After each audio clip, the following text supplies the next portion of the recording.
Le vicende di Venezia e del Veneto sono intimamente connesse, sia dal punto di vista linguistico che dal punto di vista più strettamente, squisitamente storiografico. Quando iniziano? Beh, quello che l'imperatore Augusto chiamava l'Angulus Venetorum, che praticamente sarebbe la zona dell'Italia del nord-est, era in realtà abitato da popolazioni pre-indoeuropee che con un linguaggio comune agli studiosi si chiamavano popolazioni pelasgiche.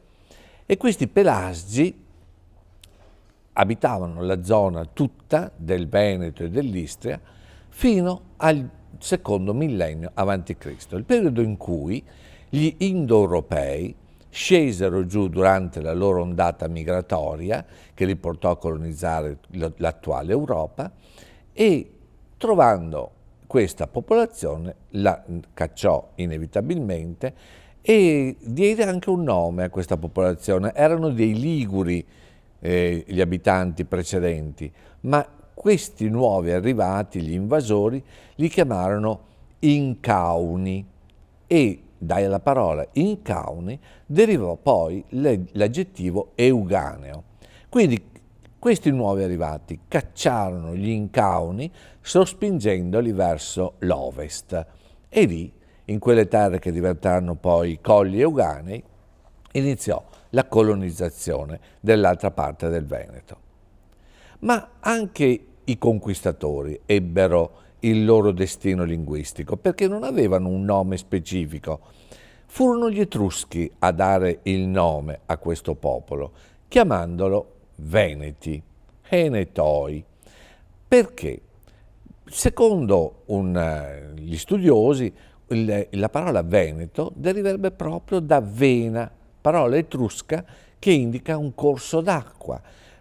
Pensate anche alla nota analogia con quelle che sono ad esempio le vene anche del corpo umano, che altro non sono che dei corsi all'interno dei quali scorre il sangue. Ebbene, questa zona era molto ricca d'acqua, che si diramava poi in diversi canali. Pensate ad esempio ai grandi fiumi che c'erano, il Piave, la Brenta, e più a sud c'era anche il Po, più a nord c'era l'Adige. Quindi era una terra molto ricca d'acqua. E fu chiamata quindi Veneta proprio per il discorso di questa analogia con la struttura quasi dei capillari del corpo umano. Questi Enetoi rimasero a lungo e entrarono poi nell'area di controllo romano. Questo avvenne a partire dal terzo-secondo secolo avanti Cristo, vale a dire nel periodo grossomodo in cui la minaccia delle guerre puniche, particolarmente quella annibalica, aveva messo Roma in grandi difficoltà. Ma i Veneti furono fedeli e ricevettero quindi il titolo di federati.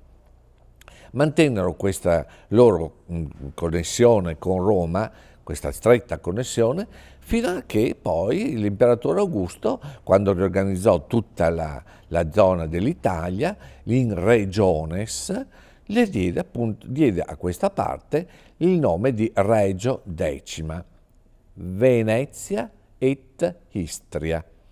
Con Venezia, quindi, si voleva intendere la terra sì dei Veneti, ma non dimentichiamo, era la terra delle vene d'acqua. Quindi questo nome rimase, anche questo aggettivo, in sostanza, che designava proprio questa funzione. I Veneti infatti ebbero da Augusto il permesso di commerciare, di navigare lungo i canali e soprattutto di ricavare il sale, preziosissimo elemento, tanto è vero che è rimasto ancora nella parola salario, perché una volta una parte delle ricompense, soprattutto dei militari, era data proprio da un quantitativo di sale. E proprio qui vicino a Chioggia c'era appunto il Sal Clusium. Chioggia prese il nome da questo, non soltanto dal fatto che era una delle saline più importanti della zona, ma secondo alcuni dalla famiglia della gens Claudia, che è una delle più antiche delle gentes romane, che poi entrarono ovviamente in contatto con il territorio. Quindi questa da Clausa sarebbe stata poi, secondo alcune etimologie, l'interpretazione della città di Chioggia. Chioggia che poi però si divideva in Clauza minor e Clauza maior, perché la parte Clauza, secondo alcuni, verrebbe anche dal fatto che vuol dire costruita su una specie di terrapieno più rialzato, per evitare ovviamente le piene o dei fiumi o l'incorrere delle acque marine.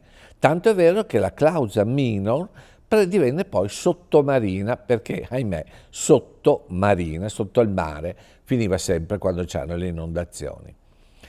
E a questo punto la grande tradizione, soprattutto quella tramandata dal Chronicon Altinate dell'undicesimo secolo, ci dice che Venezia nacque il 25 marzo del 421, ma è stato veramente così? Probabilmente nacque in quella dimensione allorché ci fu un riconoscimento da parte di consoli che riconobbero la funzione di Rio Alto come punto, come baluardo strategico nel quale poi venne posata la prima pietra. E quindi ecco che il 25 marzo del 421 è la data ufficiale della nascita di Venezia. Ma non fu soltanto così. Pensate, ad esempio, nel 582 ci fu un'enorme piena della Brenta, questo che era il grande fiume che costituiva il Canal Grande, quello che poi diventerà il Canal Grande, come grande rio, grande canale che portava un grande bacino d'acqua. Anzi, la parola stessa Brenta è collegata a una massa copiosa d'acqua. Ancora in dialetto veneto, Brenton, ad esempio, è l'acquazzone, quello che riempie d'acqua e doveva servire per riempire i depositi di riserva d'acqua in caso poi di siccità. La Brenta appunto nel 582 esondò in modo spaventoso e cambiò addirittura il suo corso. Non fu più il Canal Grande, ma si diramò in 1000 rivoli e andò anche a impaludarsi e finì per costituire una porzione della laguna unitamente a quello che fu il fiume Piave. Ebbene, poi successivamente nel 608 ci fu un'organizzazione di varie città che erano controllate dai bizantini. I bizantini qui avevano il loro esarcato, il famoso esarcato di Ravenna si estendeva fino a queste zone. E proprio qui, questa zona, i bizantini la chiamavano appunto Venetica Marittima. Quindi, e divenne la Venezia Marittima, quella appunto sul mare, che era costituita da una serie di città, Grado ad esempio, poi c'erano anche Murano, Torcello, Malamocco, e tutte queste erano dei baluardi anche difensivi, soprattutto studiati in funzione dell'imminente pericolo longobardo. I barbari, poi i cosiddetti barbari delle invasioni, erano già da tempo che scorazzavano sul territorio.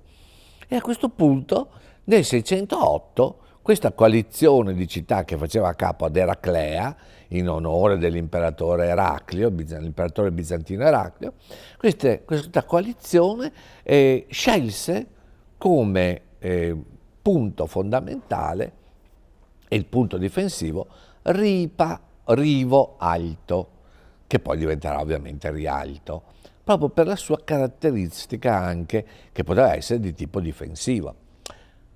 Poi questa caratteristica si rivelò molto utile, soprattutto quando nel 782 Pipino, che in realtà si chiamava Carlo Manno, ma come figlio di Carlo Magno, ma poi al momento di diventare re il papà gli cambiò il nome e lo chiamò Pipino, in omaggio a suo padre, e praticamente che cosa fece?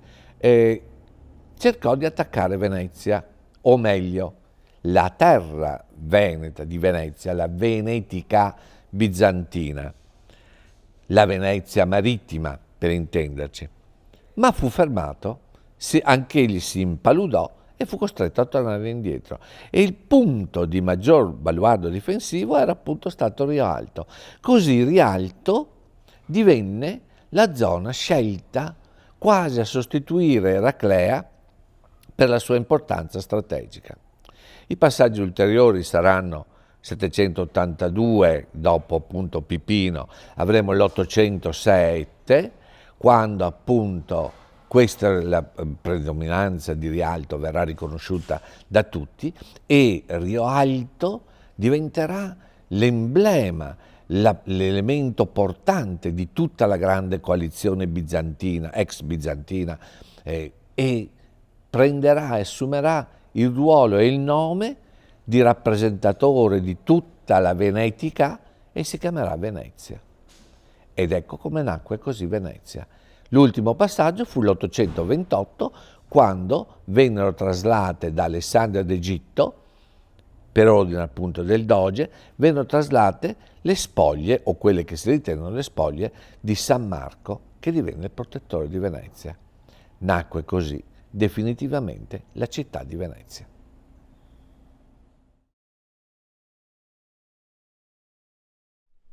Boh, allora brave pute, adesso siamo tutti d'accordo, va bene? Allora, scomissiamo con la primavera. 1, 2, 3, 4, vai!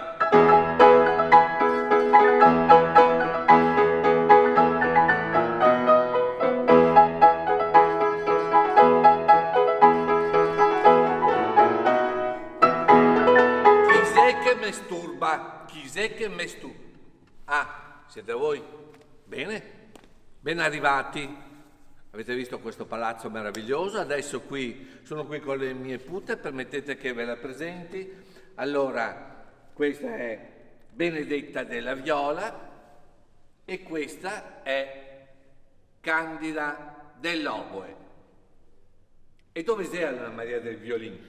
Illustrissimo maestro, la nostra amica Zenda dal Conte Alvise a tenere un concerto. Oh, sacranon, proprio adesso. Non può essere qua oggi. Proprio adesso, sacranon, che abbiamo da fare. Mi dispiace, maestro, ma noi andiamo avanti, andiamo noi e se fa così. E ora femo così a quattro mani, dai. La sua magnifica musica, maestro, non ha bisogno di tre pute, sa. Ti sa che va ben due. Femo così. Grazie, maestro. Va bene. Allora eseguiremo queste 4 stagioni da me composte nella versione per pianoforte a 4 mani. Preparatevi che iniziamo con l'ascolto. Le 4 stagioni sono i primi 4 concerti della raccolta di 12 concerti Il cimento dell'armonia e dell'invenzione, opera 8, di ovviamente Antonio Vivaldi. Cimento vuol dire quasi un contendersi, un mettersi a confronto, e i due contendenti sarebbero da un lato l'armonia e dall'altro l'invenzione. L'abbiamo già detto molte volte, Vivaldi inventa il concerto solistico, in tal modo supera quella che era la dimensione del concerto grosso, in cui un solista ogni tanto emergeva dal grosso dell'orchestra. Qui la voce del solista diventa elemento portante e non solo raccoglie l'ispirazione tematico-melodica che l'orchestra fornisce, ma più di qualche volta detta legge all'orchestra e induce il grosso a rispondere alle sue sollecitazioni sonore. Le 4 stagioni sono ovviamente strutturate secondo una dimensione narrativo-descrittiva e qui Vivaldi, come ascolteremo poi dalla sua viva voce, esprime nei suoi 4 sonetti, o almeno attribuiti a lui, le caratteristiche fondamentali di ogni stagione. Quello che è interessante notare è che questi sonetti sono nella forma bipartita del fronte del sirma, noto appunto nelle quartine e nelle terzine, ma sono anche ripartite per movimenti e quindi ogni movimento ha la propria porzione metrico-lirica descrittiva. E Vivaldi, noteremo, non si muove da una dimensione puramente descrittiva dell'immagine, ad esempio quella del frammento, giunta è la primavera, e quindi tutti gli elementi si radunano anche nelle forme delle onomatopee a festeggiare la primavera, ma anche nella forma descrittiva, a indicare diversi momenti di quiete, di pace o di ripresa di danze. Significativo sarà appunto anche quello, ad esempio, del concerto dell'estate, sotto dura stagione dal sole accesa, e lì sentiremo appunto come la musica si muove in una forma quasi esalante di respiro sotto la canicola bruciante. Poi sentiremo le onomatopee del scioglie il cucco la voce, e quindi allora sentiremo il cuculo, la tortorella, il cardellino che rispondono alle sollecitazioni sonore dei versi degli uccellini, e poi l'arrivare dei nembi furiosi e lo scatenarsi delle tempeste procellose, soprattutto quelle estive. Analogamente nell'autunno noi avremo la forma ritmica della quasi danza campagnola, quella che poi noi chiameremo l'Endler, la danza del contadino, dove il villanello celebra il proprio raccolto, la gioia, con danze, balli e canti. E poi però anche qui la temulenza del vino, visto che in autunno si vendemmia, renderà molti tutti assopiti dal sonno. Poi verranno risvegliati all'improvviso da questo fragore di schioppi, cani e poi corni per scatenare in una caccia. Non dimentichiamo che a quel tempo la caccia, prerogativa esclusiva dei nobili, era ritenuta un elemento gioioso e che desse gloria nel momento in cui la preda poi venisse troncata e uccisa.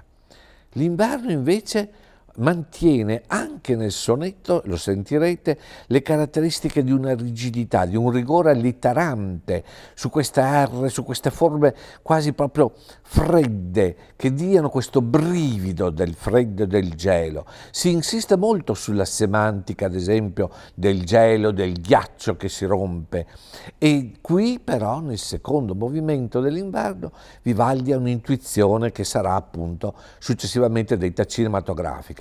La zoomata dal campo lungo dell'esterno, dalla scena esteriore, entriamo con una zoomata lenta e progressiva all'interno di una casa. Lì arde il focolare e lì si ristorano dalla pioggia e dal freddo, si ristorano le persone.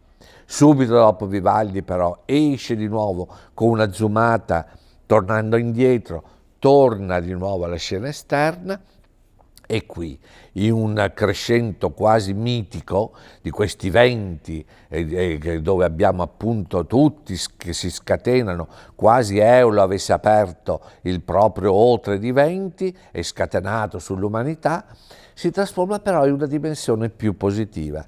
Tal è l'inverno, questo è l'inverno, ma tal che gioia apporta. Buon ascolto.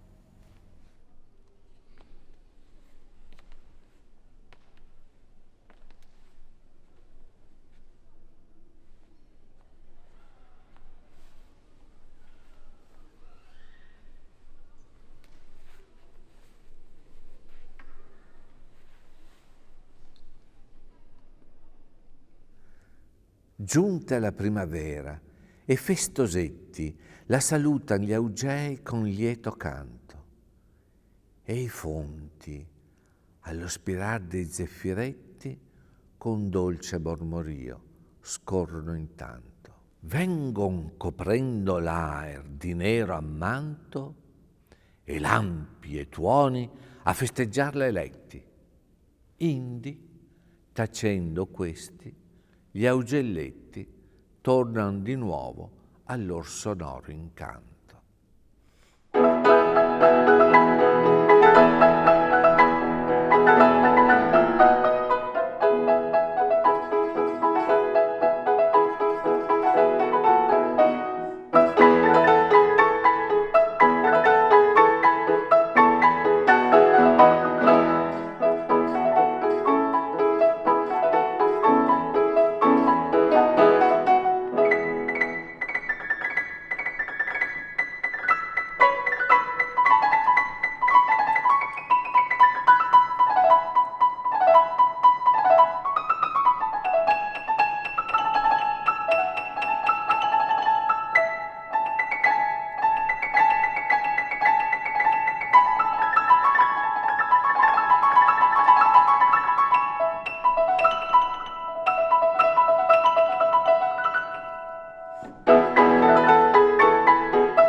E quindi sul fiorito e ameno prato, al caro mormorio di fronde e piante, dorme il caprar col fido canto al lato.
Di pastoral zampogna il suon festante danzan le ninfe e i pastori nel tetto amato, all'apparir di primavera brillante. E questo.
Sotto dura stagion dal sole accesa, langue l'uom, langue il gregge ed arde il pino. Scioglie il cucco la voce, ma tosto intresa canta la tortorella e il cardellino. Zefiro dolce spira, ma tosto contesa muove Borea al suo vicino. E piange il pastorel, perché sospesa teme fiera borrasca e il suo destino.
toglie alle membra lasse il suo riposo, il timor dei lampi e tuoni fieri, e di mosche e mosconi lo stuol furioso.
Ah, che purtroppo i suoi timor son veri, tuona e fulmina il ciel grandinoso, tronca il capo alle spiche e ai grani alteri.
celebra il villanel con suoni e canti del felice raccolto il bel piacere, e del liquor di Bacco, accesi tanti, finiscono col sonno il lor godere.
fa che ognun tralasci e balli e canti l'aria temperata che dà piacere e la stagion che invita tanti e tanti d'un dolcissimo sonno al bel godere.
I cacciatori alla novalba a caccia, con cani, corni, schioppi e sconfuore. Fugge la belva, ne inseguon la traccia. Già sbigottita e lassa al gran romore de cani e schioppi, ferita minaccia, languida di fuggir, ma oppressa muore.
agghiacciato tremar tra nevi algenti, al severo spirar d'orrido vento, correr battendo i piedi ogni momento e pel soverchio gel battere i denti. Vai che...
Passare i dì quieti e contenti, mentre la pioggia fuori ne bagna ben 100.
camminar sopra il ghiaccio e a passo lento, per timor di cader, girsene intenti, gir forte, sdrucciolar, cader a terra, di nuovo ir sul ghiaccio e correr forte, finché il ghiaccio si rompe e si rinserra. Sentir uscir dalle ferrate porte Scirocco, Borea e altri venti in guerra. Questo è l'inverno, ma tal che gioia apporta.